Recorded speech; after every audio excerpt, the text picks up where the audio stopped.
Vamos a profundizar en la situación económica ahora y lo vamos a hacer con especialistas. Están ya con nosotros Martín Calos, economista, director de Épica Consultora. ¿Qué hace, Martín? Gracias por venir. Gracias por la invitación. Buenas noches. Delfina Rossi, economista, directora en el Banco Ciudad por el Peronismo. ¿Qué Gracias tal? por venir también. Y Dani Steinger, sociólogo, director de Planificación Productiva de Fundar. ¿Lo dije bien, Dani? Muy bien. Bien, Gracias. bueno, gracias a los tres Gracias por la estar. invitación. ¿Cómo definirían este momento de la economía? Antes de las elecciones nos la pasamos hablando de variables macro, de qué pasaba con el tipo de cambio de las bandas, nos hicimos especialistas, qué pasaba con las reservas, con el riesgo país. ¿Esto es lo más importante en este momento? ¿Lo encararían por otro lado? ¿Dónde ponen el foco? Bueno, arranco.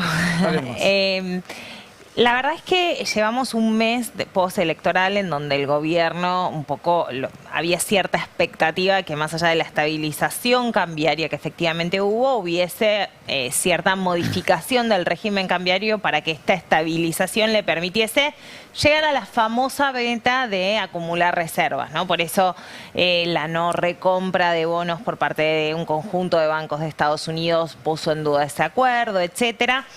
Pero más allá de ciertas dudas que sigue teniendo el programa, yo creo que en términos macro, la realidad es que el gobierno la está pasando bastante bien, ¿no? La caída del riesgo país, la revalorización de los bonos, etcétera, es muy positiva.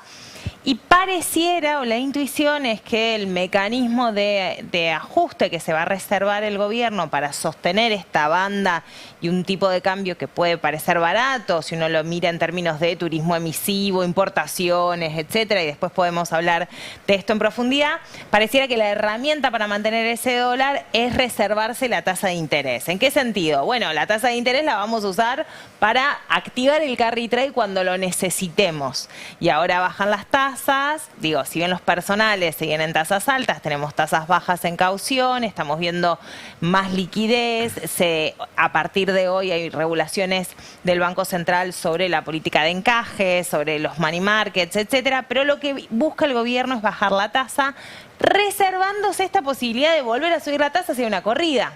Entonces, hay riesgos, pero la realidad es que pareciera que el gobierno va a ir llevándolo con estos dos pedales, mantener el tipo de cambio y ver la tasa. ¿Cuál es el problema? Ustedes lo estaban hablando antes. Para una pyme, para una empresa, para una industria, no tener horizonte temporal en términos de tasa de interés, de cómo se fondea, de cuánto le pega a los proveedores, esto, lo otro, es extremadamente complicado y pareciera que la única estabilidad la van a conseguir aquellos que consiguen colocar ONs en dólares, fondearse con dólares en el exterior, es decir, grandes corporaciones, mientras que todo lo otro se va por la canaleta de la importación. Martín. Difícil. Creo que los problemas que veíamos antes de las elecciones están todos ahí. No se corrigió nada. De hecho, si yo les pregunto, che, desde el 26 de octubre, ¿qué medidas tomó el gobierno? No pasó nada. Entonces, creer que lo único que pasó fue que se despejó un riesgo político es, de alguna manera, ignorar lo que venía pasando. ¿Qué venía pasando? Que el gobierno estaba enamorado de la apreciación cambiaria, que es la herramienta que le permitió bajar la inflación, efectivamente. Y eso, el propio mercado, a partir de julio, le dijo, che, empezá a prestar atención a esto, y le empezó a levantar el tipo de cambio pese a lo que el gobierno quería. Julio, agosto, septiembre y hasta octubre, esa volatilidad que llevó el tipo de cambio cerca de la banda, como decías en la introducción, Gabriel, fue una muestra, fue una demostración. Que ahora ganaste tiempo, pero no es que estás en el medio de la banda cambiaria, estás muy cerca del techo todavía. Nunca estuviste en este mes muy lejos a más del 10% del techo de la banda. O sea que una corridita en algún momento, un cisne negro a nivel mundial, te va a jugar en contra. Ahora, también hay que recordar esto. Uno dice, bueno, oferta y demanda. Pero el gobierno regula cualquier mercado, como pasa en cualquier país, y en este caso tomó decisiones en los meses previos a las elecciones que todavía no desarmó. Por ejemplo, ¿cuál es el coeficiente de encaje bancario? Sigue siendo 53,5%, más allá de un cambio menor. No, a partir de hoy va a bajar un poquito. Hoy baja, tenés razón. Hasta hoy era 53,5 y había metido alguna modificación en la composición con títulos, ¿no? Sí. Pero, digo, un coeficiente de encaje bancario que sigue siendo muy superior al histórico 20% que tuvimos de la convertibilidad hasta ahora, hasta este año, demuestra que el gobierno no quiere que los pesos puedan ir a comprar dólares ni ninguna otra cosa. Y eso te está hablando de una de una fragilidad. Que no tengas en claro, digo, si el techo de la banda en un momento no vuelve a tensarse.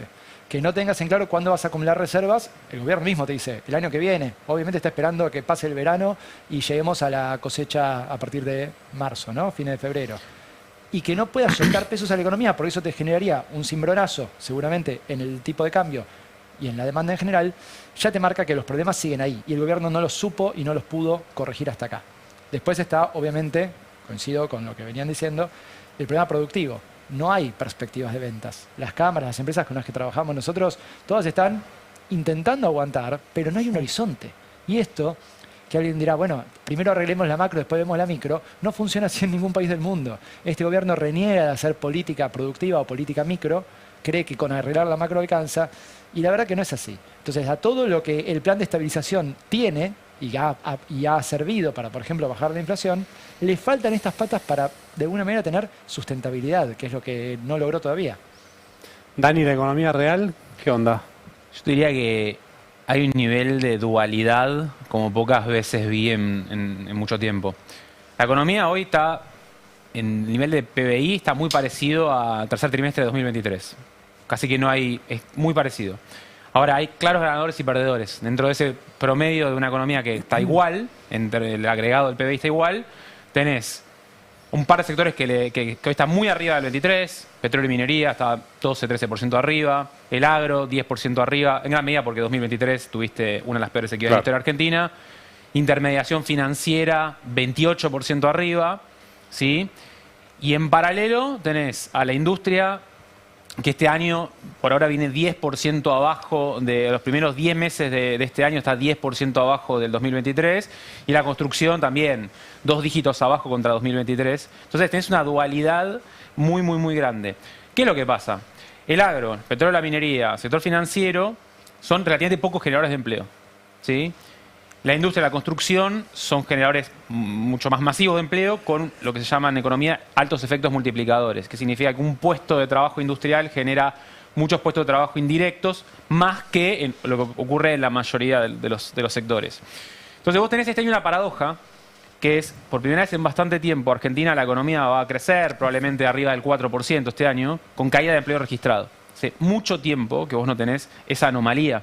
Yo te diría que no te pasa eso desde probablemente los años 90. Entonces, ¿por qué te pasa eso? Crecer con caída de empleo registrado. Claro, o sea, hasta ahora, todo el siglo XXI, vos tenés crecimiento, cuando crece la economía sube el empleo, cuando cae la economía cae el empleo formal. ¿Sí? Cuando hablo de empleo formal me refiero al empleo de relación de dependencia en las empresas. Este año está cayendo, ¿sí? Está cayendo todos los meses, por lo menos un poquito, estaba creciendo un poquitito en los primeros meses del año y desde el segundo trimestre en adelante no ha parado de caer. No paran de cerrarse empresas, ¿sí? Hay 20.000. 18.000 empresas menos que en noviembre de 2023. Y eso es muy raro para un año de crecimiento. Entonces, y eso te está hablando un poco de el modelo de crecimiento que estás teniendo. Es un modelo de crecimiento particularmente centrado en el sector primario, los sectores intermediación financiera, y que no es un modelo de crecimiento que esté generando empleo suficiente en relación de dependencia. Yo creo que es algo que es muy llamativo. La otra gran dualidad que tenés es en la materia de los ingresos. Vos tenés el sector privado en promedio, los laburantes del sector privado en promedio, hoy tienen el poder adquisitivo 4% más alto que en 2023. Ahora, los laburantes de petróleo y la minería, 20% arriba. Trabajadores de casas particulares, 15% abajo. O sea, una dualidad enorme. Y también hay una dualidad como nunca. Público, y los públicos, eso te voy a decir, los públicos son los tremendos perdedores, ¿sí? También 15% abajo. Y si vas al público nacional, 30% abajo. Universitarios, científicos, trabajadores del sector público nacional, es una catástrofe lo que estás teniendo. Y yo no recuerdo que vos tengas tanta... Digamos, generalmente los salarios de los sectores suelen ir medianamente parecidos. Digamos, vos vas los últimos 10 años, no sé, el gobierno de Macri, más o menos los salarios privados y públicos no se movían tan distintos, el gobierno de Alberto Fernández no se movían tan distintos, ahora a dos velocidades, uno en el piso y otro crece un poquito, pero a la vez cuando lo descomponés, tenés algunos grandes ganadores, vaca muerta, y otros, el servicio doméstico, trabajadores de casas particulares, que sigue mucho la trayectoria del salario mínimo en un nivel paupérrimo. ¿Qué piensan? Vieron que el gobierno habla mucho de la reconversión, de hecho hay funcionarios que, no sé si alguno lo ha dicho públicamente, pero sé que lo dicen en reuniones privadas, esto de, bueno, algunas empresas morirán, nacerán otras, no pasa nada. La destrucción creativa. La destrucción creativa. Sí, Schumpeter, es más tan viejo todo esto. ¿Qué piensan de Yo eso? otra vez subí un gráfico que hablaba de las 20.000... O sea, los primeros 20 meses de gobierno de Milei son, en materia de creación de empresas, son los peores de los últimos 30 años, sacando los primeros meses de Alberto Fernández, que tenías la pandemia, pero después, en la última parte del gobierno de Alberto Fernández, se recuperó la cantidad de empresas y Alberto Fernández terminó con más cantidad de empresas de las que empezó. Entonces, estos primeros 20 meses tuviste 18.000 empresas menos y, bueno, claramente es un dato muy negativo. Y alguien yo me comentaba eso en redes y alguien me decía, bueno, es destrucción creativa. Pero Falta la ¿sabes parte qué? creativa, ¿no? Claro. Pero digo, no es que te cierra, si querés, en la industria que para el gobierno es ineficiente. Después podemos discutir. Te cierra comercio, te cierra en casi todos los servicios, te cierra empresas agropecuarias, te cierra... O sea, casi que no hay ningún sector donde tengas creación neta de empresas. Es muy poquito los sectores donde eso ocurra. Entonces... en realidad lo que estás teniendo es, estás teniendo una economía más concentrada. Ese es un indicador que, si la economía tiene el mismo tamaño que en el 2023, con menos empresas, es que claramente tiende a concentrarse más. ¿Vieron el caso de los lavarropas que comentábamos? Ustedes, si estaban escuchando, comentábamos unas placas de analítica que muestran que desde que empezó el gobierno de Javier Milei creció la venta de lavarropas. Y Cierran empresas. se está vendiendo más lavarropas que durante todo el gobierno de Alberto Fernández. Ahí está. Ahí está. Pero Acá está la pero placa. importado. Claro. Claro. ¿Cómo? Pero Pero mucho más importado. importado. Importados. Pero a la vez aportaba el dato 9 que están 30% más baratos. Sí, acá. ¿No? O sea, Pero eso están es el, más es el baratos. subsidio que es el dólar barato Exacto. a la importación. Claro. Vos tenés Bajo un aranceles también, ¿no? Y bajó aranceles a la También, importación sí, de sí, línea tienen bajo blanca. aranceles. Y Yo elimina- decía, para el Petra- consumidor es, bueno, tengo lavarropa más barato, Tal me cual. cambio lavarropa, que el que tengo hace un ruido bárbaro. Ahora, eso implica el impacto en el empleo. ¿Cómo se resuelve esa disyuntiva? Mira, yo creo que tenés que resolver eso de alguna manera y por eso se ha intentado sostener el régimen de promoción industrial de Tierra del Fuego con una mirada también geopolítica e incentivos a una industria que no termina de tener... Nosotros tenemos un serio problema de escala, entonces la realidad es que la industria automotriz argentina, si no la apalancamos con Brasil, pierde escala y ahí es donde el acuerdo que se firma con Estados Unidos pone en riesgo hasta los puestos de trabajo que tiene la industria automotriz en Argentina. Pero además de tener un problema de planificación, y seguro, Dani, que hicieron un gran laburo sobre esto, tenés varias ideas al respecto, pero quiero poner el eje también en el problema geopolítico que tiene esto, porque muchos de los lavarropas importados o heladeras vienen de China.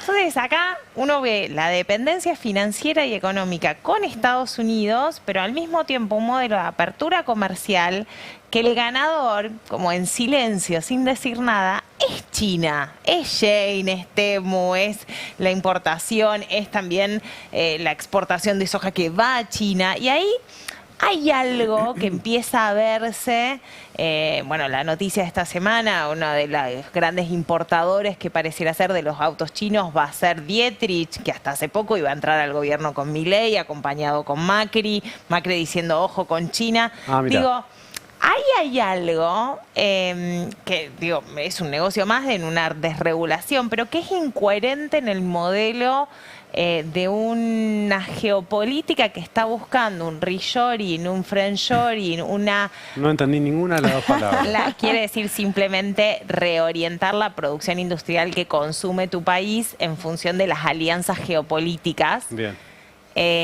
Frente de comprarle a tu amigo o intentar de reproducir y volver a industrializar los países, reshoring, pero ahí hay algo de una inconsistencia que a mí lo que me preocupa también es que con la dependencia que tenés del FMI y ahora del espaldarazo del tío Besen que te dice si sí o si no sobre la deuda, ¿qué pasa con esos procesos también de apertura de importación y después te dicen que no? ¿Y cuál es la dependencia y a dónde queda el modelo donde no ni siquiera está transparentado? ¿A dónde va Milei con todo esto, no? Porque se muestra en CIPAC, pero los negocios los están haciendo China, ¿se entiende? Lo Y- marcaba también la Cámara del Juguete, que dice el 95% del volumen de los juguetes importados es chino. Y decía, a contramano del discurso oficial, están importando todo de China. Martín. Yo creo que ahí hay un problema de fondo que está escondido. Te faltó Sí. una palabra, estaba esperando que la dijeras, que es Ah. productividad. ¿No? Sí. Dijiste escala, dijiste un montón de cosas que se vinculan. ¿Qué es la productividad? Argentina lleva muchos años, yo diría 50, para no quedarme cortito, no, pero 50 en serio, del 75 para acá, perdiendo productividad relativa. ¿Sí? Nos han pasado por encima, y mucho más desde que, como creo que lo decías vos, Dani, hace un ratito, nos estancamos, ¿no? De 2011 para acá, que Argentina no crece y el resto del mundo siguió creciendo. No se trata solo de retomar el crecimiento, que es algo absolutamente necesario, sino de pensar cómo hacemos para volver a saldar esa brecha que se nos hizo contra los países de mayor productividad. Y acá tenés que mezclar dos conceptos, productividad y competitividad. Vos tenés muchas empresas que están muy atrasadas en productividad. Adentro de la empresa tenés problemas. ¿Eso significa que la tenés que destruir? Porque la destrucción creativa, de alguna manera casi que querría decir, bueno, destruimos lo de baja productividad para que aparezca lo de alta. Pero lo de alta no aparece solo. Tenés que hacer algo para que vengan empresas de alta productividad o que las empresas se reconviertan. Ay, Y al mismo tiempo, sí. perdón, No, encierro, no, tenés el problema de la competitividad. Incluso las empresas de alta productividad en Argentina, y cuando digo alta productividad es que realmente hay empresas que no tienen nada que envidiarle a ninguna de ningún país del mundo en tecnología, en capacitación laboral, en organización empresaria. Bueno, escúchame, pero Whirlpool hacía un lavarropas cada 36 segundos, creo que nos dijo la Sí, trabajadora. probablemente sea lento, pero no me quiero meter en eso. No, a nivel mundial. No tengo ni idea, sinceramente, del parámetro de esa industria en particular. Pero lo que sí sé es, a muchas empresas, insisto, empresas cámaras con las que nosotros trabajamos en Épica Consultores, vos el problema que tienen es que el bien o servicio sale del establecimiento y empezás con los problemas logísticos, Claro. ¿sí? Y ahí tenés un problema con la obra pública que no existe más, ¿no? Tenés problemas tributarios, tenés un montón de problemas, eso lo sabemos. La reforma tributaria es necesaria no para simplemente simplificar, sino para realmente hacer un esquema más justo y mejor distribuido de quién paga los impuestos. Delfina, querías interrumpir Tenés problemas con algo. financieros, sí, perdón. Tenés No, problemas no, de pero- escala, tenés problemas, digo, todo esto que estamos charlando, Sí. y tenés problemas de perspectiva y estabilidad. A una No. empresa no le puede decir de golpe, che, ahora salió a competir si lleva 15 años en modo aguante. Claro. Simplemente para unir piezas, ¿no? La incertidumbre de qué va a pasar con el dólar y o con las tasas de interés. El tema de la incertidumbre sobre un modelo productivo de no tener mercado interno y lo que decía Dani de la dualidad. Y sumado a un cambio global que está produciendo el avance tecnológico en cuanto a la IA y o sea, la productividad que se está introduciendo en los grandes sectores que son muy productivos en esto de la dualidad, viene asociado a un uso de tecnología donde el just in time, el hacerlo ahora, quedó viejo. Digo, ya no se produce para estoquear, ya las maneras que están buscando las empresas de eficientizar costos tienen mucho que ver con los algoritmos, con la IA, con ver qué tipo de lavarropas, para seguir con el mismo ejemplo, vas a querer, en qué lugar y planificado. Y todos esos procesos necesitan escala, tecnología, datos. ¿Es sostenible producir lavarropas en la Argentina si nos sale más barato importarlos? Y si nos sale así producirlos, tampoco creo que sea muy competitivo exportarlos.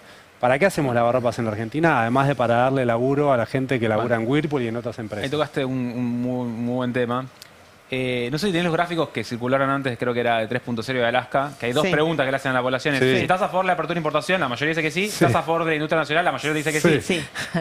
Entonces, hay algo interesante ahí. ¿Qué es lo que pasa? La protección tiene beneficios y costos. ¿Cuáles son los costos? Tiene a subirte los precios. O sea, hay que ser terraplanista para negarlo. O sea, normalmente cuando vos cerrás las importaciones, los precios suben. A favor vos creás empleo industrial, ¿sí? Y viceversa lo que está pasando ahora. Ahora los precios están bajando o suben menos que la inflación los precios de los bienes. Milei está, digamos, la ropa, por poner un ejemplo, que había subido muchísimo el gobierno de Alberto Fernández, ahora sube muy por debajo de la inflación, ¿sí? Y mientras Por tanto, la importación. entre otras cosas por la importación, también creo que la normalización macro, Sí. la disminución del riesgo país, la incertidumbre, tiende a comprimir márgenes, no solo la importación, pero a expensas de empleo. La pregunta para mí hacernos es, ok, ¿cuántos sobreprecios, si querés, estamos dispuestos a pagar como sociedad para generar puestos de trabajo que generan cohesión social, que generan oportunidades de movilidad social ascendente, etcétera, versus los otros? O sea, Pero pará, y no ahí hay una podemos pregunta que no es trivial. encontrar un sector de la industria en el que nosotros estemos en condiciones de producir un bien más barato que A ver, No, los pero que nosotros toda la industria ligada al agro, a petróleo y gas, todas esas cadenas de valor, todavía queda mucho por producir. Digo, para hacer un ejemplo muy concreto, tuve la oportunidad de ir a Vaca Muerta. Nuestras empresas nacionales, YPF, hace la tecnología de fracking, que es con petróleo no convencional, y shale oil, shale gas. La máquina que fractura, no hay una máquina nacional. Son todas importadas. O sea, de ahí en un lugar donde tenés cadena, tenés escala, tenés inversiones, tenés mucho para crecer en industria nacional ligado a petróleo, gas, minería. Ahora, es una reconfiguración también social que también implica desplazamiento de población, porque son puestos de trabajo que tampoco se te están generando en el AMBA. Ahora, hay algo. Respecto a qué es caro y qué barato en Argentina, uso datos de Numbeo, que es un sitio que tiene muchos precios de distintos países. Argentina es el país simultáneamente con la ropa más cara del mundo en Zara, ¿sí? O quizás un poco menos que antes, ahora producto de que un poco se disciplinaron algunos precios, y simultáneamente lo más barato del mundo en vino y carnes. Claro. ¿Sí? Entonces, para mí la pregunta ¿Estamos es... bien ahí? No, la pregunta es, ok, digo, primero, ¿cuánto sobreprecio estamos dispuestos a tener como sociedad? Y en el caso de que digamos, bueno, 30, 40, 50, 80% de sobreprecio, 10, no lo sé, ¿qué hacemos para que ese sobreprecio tarde o temprano tiende a ir bajando, producto de que mejore la productividad, como decían Delfina y Martín, producto de cómo mejorar los impuestos para, digamos, la estructura tributaria argentina es una estructura tributaria muy anómala, en el sentido de que grava mucho la producción y poco, por ejemplo, los altos ingresos y el patrimonio. Entonces es una matriz tributaria muy distinta de los países de la OCDE. Entonces vos tenés impuesto al cheque, ingresos brutos, retenciones, son impuestos antiproducción. Y eso obviamente te incide también en los precios de los bienes. Entonces, eso vos lo tenés que cambiar y por más que yo puedo tener una empresa, o sea, ya nos cuesta tener productividad. Aún cuando tengo productividad, tengo un montón de otros factores fuera de la fábrica que me juegan en contra para ser competitivo. Los impuestos, cosas que el gobierno va grabando. ¿Qué cosa va grabando el gobierno? La logística se te va haciendo pelota producto de que la inversión en obra pública es cero. El capital humano de la población, si vos no invertís en educación, el nivel de formación, también hace a la productividad y a la competitividad. Digo, Alemania tiene probablemente más impuestos que Argentina y un tipo de cambio más apreciado que Argentina. Son ultra productivos porque, primero por escala, por historia, etcétera, pero también porque tiene una fuerza de trabajo súper educada. Claro. Y si nosotros no desfinanciamos la educación, desfinanciamos la ciencia, desfinanciamos la infraestructura, hay muchos vectores de la competitividad que no los vas a lograr. Yo creo que el gobierno lo que tiene es una política de apertura muy fuerte, porque efectivamente disciplina precios como parte de una estrategia antiinflacionaria. En parte creo que también porque creen en que la apertura así Argentina se va a integrar al mundo, y tiene totalmente vacío la agenda de la política productiva, de la obra pública, de la ciencia, la educación, etc. Hay toda una parte de la política pública que hace cero. Y ahí Que hay algo... simplemente con la estabilización macroeconómica vos nivelaste la cancha y bueno, que desaparezcan lo que tenga que desaparecer, la destrucción creativa, y bueno, quedará lo que tenga que quedar y surgirán otros sectores. Yo creo que esa mirada es muy problemática porque destruir es muy rápido y crear puede llevar mucho tiempo, y aún así quizás ni se crea si no se es política pública. Martín, sucede, claro. Y si quisieras hacer esto bien, y acá por ahí digo un comentario que es hasta antipático para discutirlo un poquito, que es no necesariamente tenés que producir todo en el país. ¿Sí? No hay que producir todo. Que bien, estamos de acuerdo. Bueno, no, estamos de acuerdo. Digo, Quiso meter polémica y está. al final, bueno, así es difícil discutir, Dani, te lo pido por favor. No, pero el chiste, me parece que hay un problema en decir, bueno, si tenemos cosas que nos salen 50% más de costo que en otros países, ¿vale la pena producirlo acá? Esa es una pregunta legítima. Lo que me parece que no es legítimo es decir, bueno, hay que destruir todo. O no hay que hacer nada. Como decía Dani, lo decía Delfina también. No hay política para esto. No hay una decisión, no hay una visión. No está claro cuál es la visión de país. Y ojo, no está claro ni en este gobierno ni en los anteriores. Entonces, hace rato que el sector productivo argentino, y que muchos de los sectores productivos argentinos, básicamente los que no se llaman hidrocarburíferos, energía renovable y agro y minería, no saben si en 10 años el modelo económico prevé que ellos estén o no produciendo en el país o que sean importadores. No es claro. Y el vaivén, no te puedes volver productivo así nunca, jamás. Jamás, porque vos no sabés invertir, si no sabés si... Igual, no sabés. Yo creo que hubo un intento de tener una política industrial digo, el kirchnerismo la tuvo. Yo recuerdo mucho el 2 de septiembre, el Día de la Industria, con Cristina en el 2015, haciendo un reconto de todas las políticas públicas. Yo creo que efectivamente nos faltó el consenso político y social para dar el cambio estructural que se requería en ese momento. Me parece que lo que hay que trabajar es un poco cómo conseguimos esos consensos para que ese cambio estructural que llamamos, que es como activar todos los motores necesarios para que realmente el empleo crezca de manera estable en el tiempo, se produzca, ¿no? Y ahí me parece que, y lo traslado porque justo vengo de la reunión de Economía, de la Secretaría de Economía que conduce Emiliano Estrada en el Partido Justicialista. ¿Tenés el documento ese que produjeron? Ay, no. El documento, yo te voy a contar, hay varias comisiones, se trabajaron en varias partes, yo trabajé en la parte financiera. El documento, y es un documento que se está al el debate. plan económico del peronismo, ¿no? Esto, mira. ¿Quieren defaultear la deuda o no?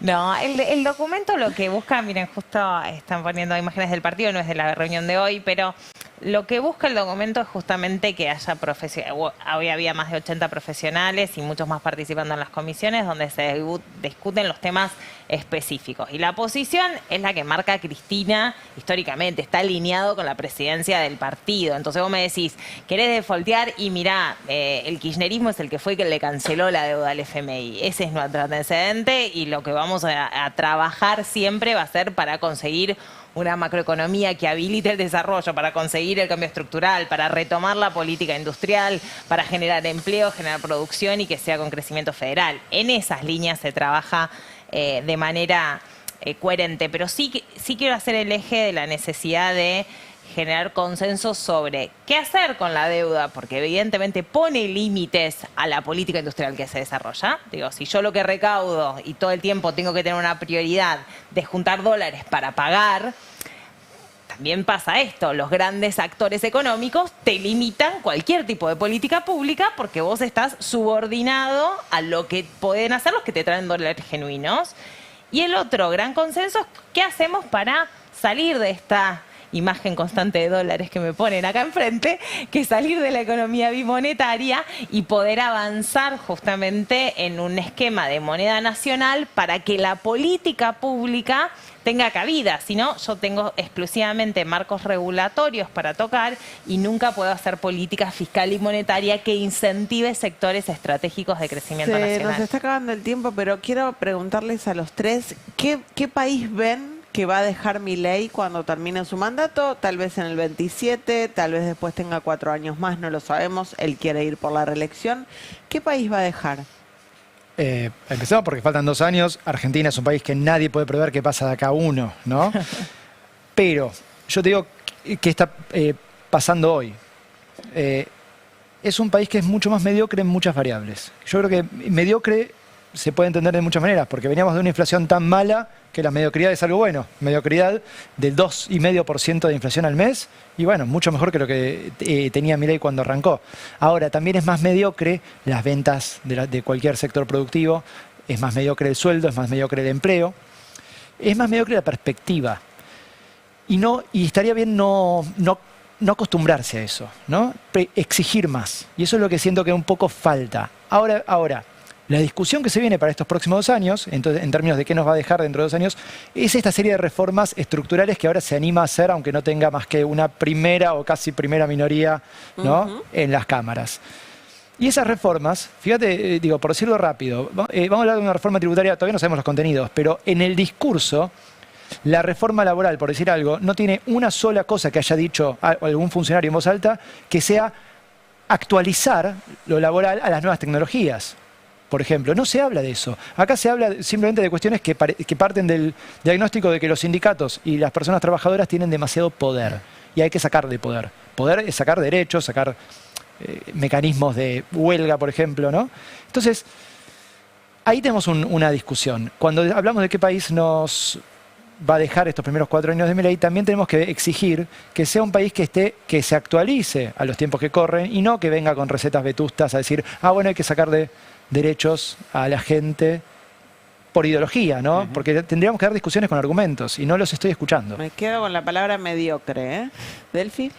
No, yo creo que esta dualidad de la que hablaba Dani antes en términos económicos se traduce en términos políticos y creo que el desafío que va a tener la próxima generación de dirigentes va a ser un poco salir de esos esquemas porque los consensos que nosotros necesitamos, lo digo de otra manera, construir una democracia donde ciertos pilares económicos generen consenso. ¿Sí? Nosotros no podemos estar yendo y viniendo de si estamos en BRICS o si tenemos la Alianza del Pacífico. Digo, hay que ponerse de acuerdo, porque además son políticas de Estado, con ventajas y desventajas o con restricciones o no. Yo estoy a favor de ir por los BRICS, pero hay ciertas políticas que requiere la población argentina para que pueda planificar su vida. Un ciudadano de nuestro país, alguien que quiera hacer una empresa o algo, requieren estabilidad. Yo creo que es la moneda nacional, que es encauzar el tema del endeudamiento externo de una manera que no sea un sometimiento a una potencia extranjera, sino efectivamente el financiamiento del desarrollo que necesitamos. Necesitamos darnos ese debate. No, espero que estemos a la altura para poder darlo de cara al 27, porque este nivel de destrucción y de odio me parece que está siendo muy duro sobre todo para los sectores populares, para la gente de menos recursos, la gente que duerme en la calle, y no podemos permitir normalizar el dolor, la indiferencia, el malestar, el hambre de la calle, el hambre de nuestros pibes, que la mediocridad se traduzca en malas escuelas, en malos hospitales, en malas universidades. Me parece que no podemos permitir que todo lo que hemos construido como sociedad argentina termine así, y eso creo que debería ser nuestro desafío. Dani. Creo que hay una paradoja, creo que es posible que Milei termine su gobierno con menos índice de pobreza del que empezó. En paralelo, es muy probable que termine con más desempleo, más precarización laboral, menos empresas y probablemente menos industrias que las que recibió. ¿Cómo puede ser esa paradoja? No es tan distinto a los primeros años de los 90. Milei era una economía con una muy alta inflación. Bajar la inflación tiene un efecto muy benéfico en la pobreza por ingresos, la baja muy rápidamente. Además, hay que decir que la inflación de la canasta básica fue menor que la inflación general, pues los alimentos tendieron a subir menos que el resto de las cosas, los beneficios de la estabilización macroeconómica. Y en paralelo que pasa eso, tenés gente que pierde el laburo, gente que tiene que hacer un peor laburo. Hoy salió un dato de Rappi, de cantidad de nuevos empleados de Rappi. Explotó del año pasado a este, ¿no? Vos estás teniendo una precarización creciente del mercado de trabajo, que ya viene de atrás y esto se está consolidando cada vez más.